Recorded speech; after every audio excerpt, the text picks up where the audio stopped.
दिल्ली के पूर्व deputy CM Manish Sisodia को सुप्रीम कोर्ट ने आज सुबह जमानत दे दी है। सिसोदिया को 10 लाख रुपए का बॉन्ड भरना होगा। सिसोदिया पिछले 17 महीने से तिहाड़ जेल में बंद है। वे आज ही जेल से बाहर आ सकते हैं। दिल्ली शराब नीति घोटाले में सीबीआई ने सिसोदिया को पिछले साल 26 फरवरी को गिरफ्तार किया था। इसके बाद ईडी ने 9 मार्च को उन्हें मनी लॉन्ड्रिंग मामले में फिर से गिरफ्तार कर लिया था। सिसोदिया को सीबीआई और ईडी केस दोनों मामलों में जमानत मिल गई है। सिसोदिया ने दिल्ली हाई कोर्ट की तरफ से जमानत याचिका खारिज किए जाने के फैसले को सुप्रीम कोर्ट में चुनौती दी थी। हाई कोर्ट ने शराब नीति में कथित अनियमितताओं के मामलों में उनकी जमानत याचिका खारिज की थी, लेकिन अब आखिरकार उन्हें जमानत दे दी गई है।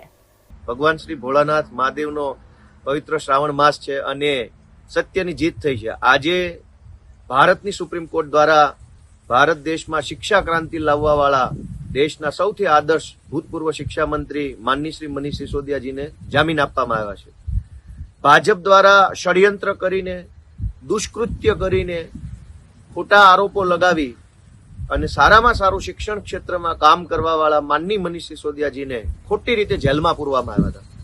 છેલ્લા લગભગ પોણા બે વર્ષથી મનીષ સિસોદિયાજીને ભાજપે જેલમાં પૂર્યા હતા। અનેક પ્રયત્નો પછી પણ એમને છોડવા દીધા નહીં।